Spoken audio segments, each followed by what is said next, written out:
Dévotion journalière. Église la foi apostolique. Lecture biblique, Josué chapitre 24 versets 1 à 33.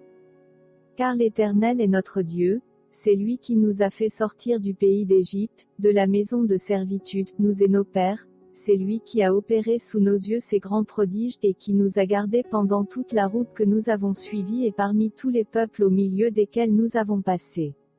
Josué chapitre 24 verset 17. Une grande partie de ce chapitre concerne le moment où Josué a rassemblé les dirigeants d'Israël et leur a rappelé les grandes choses que le Seigneur avait faites pour eux. Cela me fait penser à une époque où nos enfants étaient jeunes, et nous nous retrouvions régulièrement à faire le trajet de 24,14 km pour rentrer de l'église tard dans la nuit. Pour passer le temps, j'avais pris l'habitude de leur raconter des histoires de ma jeunesse. Ils aimaient tellement ces histoires qu'ils me suppliaient d'en entendre davantage. Ce n'était pas que j'avais fait quelque chose d'aussi héroïque, mais pour les enfants, les récits étaient intéressants. C'étaient de vraies expériences qui étaient arrivées à une personne réelle qui était importante pour eux, et je dois avouer que j'aime m'en souvenir. Je me rappelle des événements qui étaient presque oubliés. Certains des événements les plus intéressants n'étaient pas du tout amusants à l'époque, mais considérés des années plus tard, c'étaient des constructeurs de personnages. Mes histoires comprenaient des choses que, dans un passé plus récent, le Seigneur avait faites dans ma vie et dans celle de ceux qui m'étaient chers. Par exemple, une fois, tandis qu'on mangeait, ma femme a commencé à s'étouffer avec un os de poulet. Heureusement, nous avons prié. Le Seigneur est intervenu et elle s'en était sortie. Après cela, nous avions tout fait une prière d'action de grâce, puis avions continué avec le dîner. Une autre fois, notre petit garçon était très malade et je me demandais si le Seigneur allait l'emmener au paradis. J'avais prié et je l'avais remis entre les mains du Seigneur, et quelque temps plus tard, mon fils s'était réveillé et s'était vite senti mieux. Une autre fois encore, nous avions prié pour son problème auditif, puis un jour, nous avons découvert qu'il entendait très bien. Le Seigneur l'avait guéri. Je pourrais continuer encore et encore car j'ai plusieurs témoignages de ce genre. Si vous êtes chrétien depuis un certain temps, le Seigneur a déjà fait beaucoup de choses pour vous. Il est bon pour vous de méditer sur ces choses. Cela vous aidera à reconnaître l'existence de Dieu. Non, les jours des miracles ne sont pas finis, et oui, nous voulons servir le Seigneur de tout notre cœur pour tout ce qu'il a fait pour nous. Non pas parce que nous sommes contraints de le faire, mais parce que nous l'aimons et l'apprécions. Si nous avons besoin de la foi pour faire face à un obstacle, quelle meilleure façon d'exercer la foi en comptant les œuvres de la foi en nous souvenant de ce que le Seigneur a fait pour nous dans le passé. Contexte. Dieu avait donné à Israël une terre qu'il n'avait pas conquise, des récoltes qu'il n'avait pas plantées et des villes qu'il n'avait pas construites. De tels avantages immérités exigent un engagement de service de la part d'Israël. Les phrases les plus célèbres de ce chapitre se trouvent au verset 15, l'appel de Christ de Josué à cet engagement, choisissez aujourd'hui qui vous voulez servir.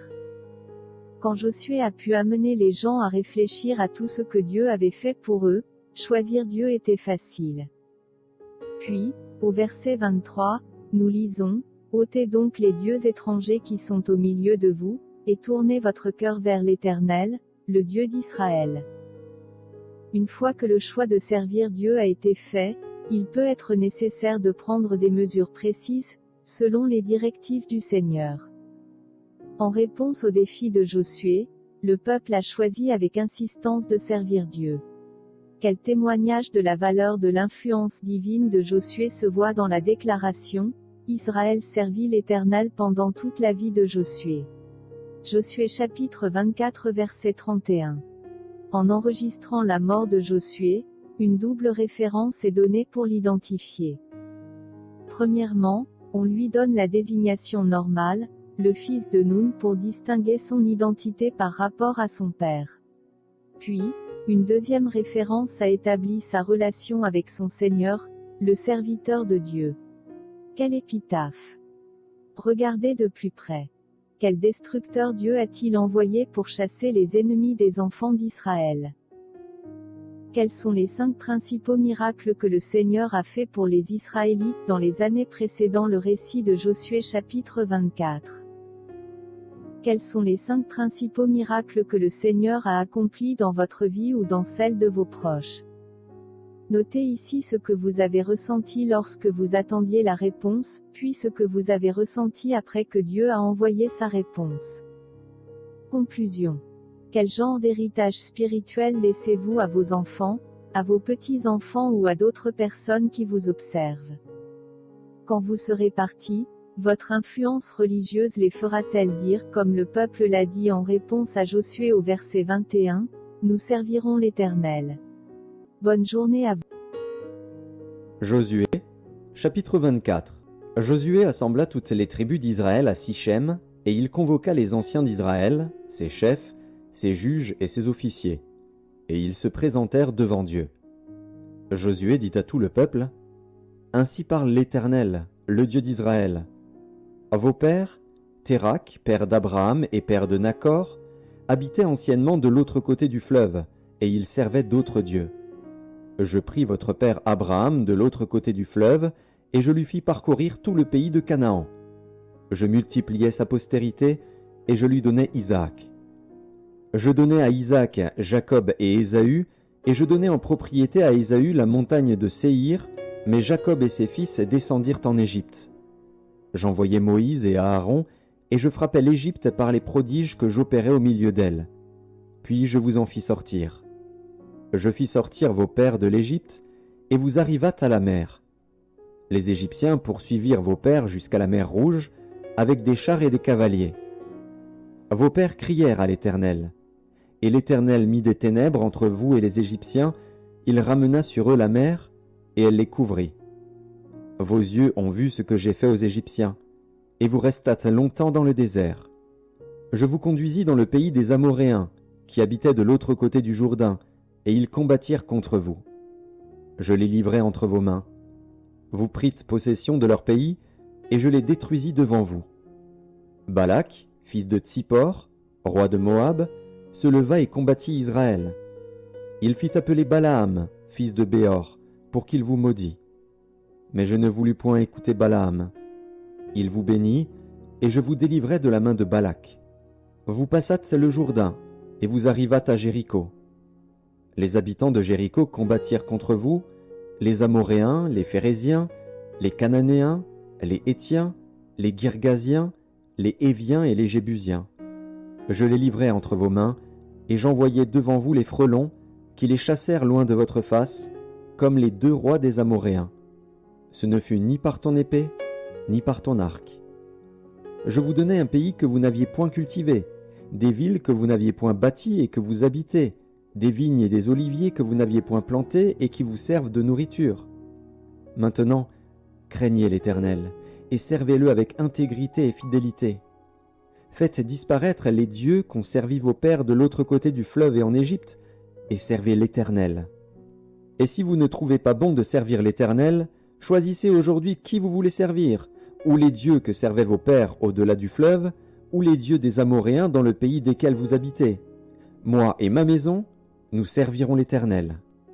Le peuple répondit et dit, « Loin de nous la pensée d'abandonner l'Éternel et de servir d'autres dieux, car l'Éternel est notre Dieu, c'est lui qui nous a fait sortir du pays d'Égypte, de la maison de servitude, nous et nos pères. C'est lui qui a opéré sous nos yeux ces grands prodiges et qui nous a gardés pendant toute la route que nous avons suivie et parmi tous les peuples au milieu desquels nous avons passé. Il a chassé devant nous tous les peuples et les Amoréens qui habitaient ce pays. Nous aussi, nous servirons l'Éternel, car il est notre Dieu. » Josué dit au peuple, « Vous n'aurez pas la force de servir l'Éternel, car c'est un Dieu saint, c'est un Dieu jaloux.